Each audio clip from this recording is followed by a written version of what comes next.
दोस्तों, यूएसए जो है अपने आप को समझता है कि मैं ऑल माइटी हूँ और मेरे सामने कोई कुछ नहीं है।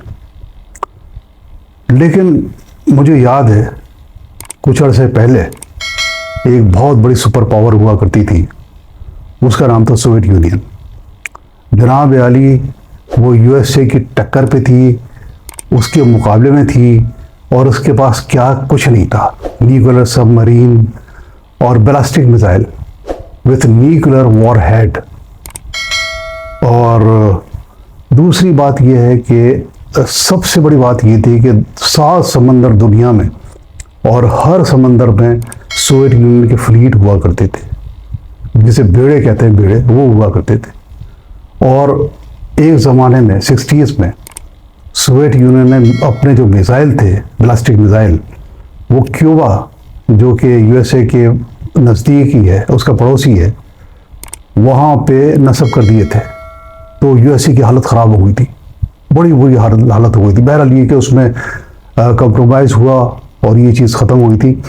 तो कहने का मकसद ये है कि अरब इसराइल जंग होती है, उसमें रूस जो है उसकी मदद करता है, इजिप्ट की और शाम की, और इसराइल से जंग होती है बाकायदा।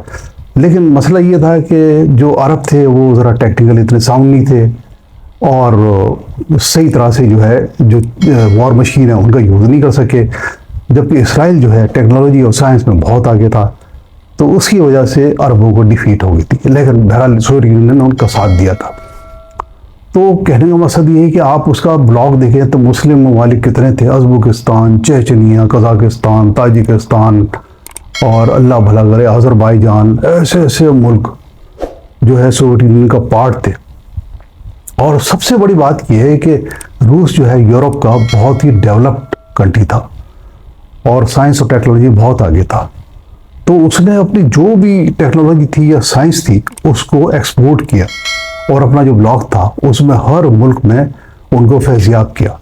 जैसे इंफ्रास्ट्रक्चर है या फिर पावर जनरेटिंग है, तो इतने न्यूक्लियर रिएक्टर जो है इस एरिया में है कि उसकी वजह से जिन मुल्कों में बहुत ज़्यादा ठंड पड़ती है और -20 -30 होना विंटर में आम बात है, वहाँ पे बिजली इतनी वाफर है, बेपनाह बिजली है।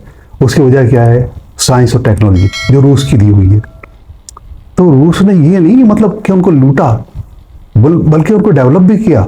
अच्छा, फिर उसके बाद ये देखे कि ब्रेक अवे जो है सोवियत यूनियन का था जो हुआ, उसको कितना अर्सा हो गया, लेकिन अभी तक इनकी जो एक जंजीर है, छुपी हुई जंजीर, उसमें ये सारे बंधे हुए और ये रूस को अपना सब कुछ मानते हैं। हर कंट्री जो मुस्लिम कंट्री है उसमें जो सेकंड लैंग्वेज है वो रशियन है।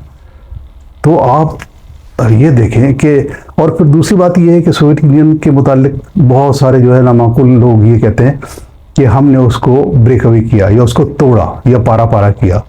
ओ भाई, रूस का गोरबाचोव था, उसके जहन में ये चीज़ आ गई थी कि असल में जो यूरोप का रूस है वो डेवलप्ड है और बहुत आगे साइंस टेक्नोलॉजी में। तो हमें अपने मुल्क को बनाना चाहिए, वजह ये है कि दूसरे जो मुल्क हैं, अदर जो कंट्रीज़ हैं, मुस्लिम कंट्रीज़, तो उनको अपने हाल पे छोड़ के अपने आप को डेवलप करना चाहिए।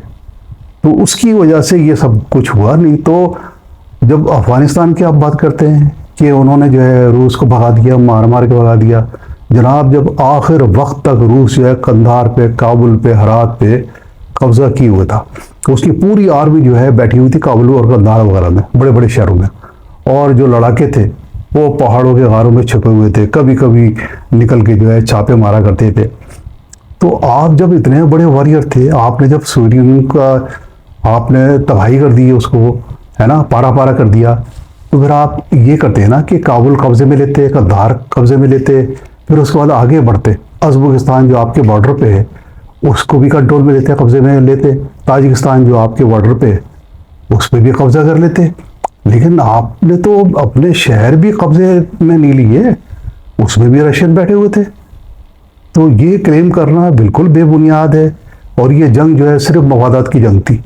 डॉलर मिल रहे थे, डॉलर जेब में आ रहे थे, खूब मज़े हो रहे थे, और असला जो बेचा इन लोगों ने बाद में, भारी असला, उसकी तो कहानी अलग है।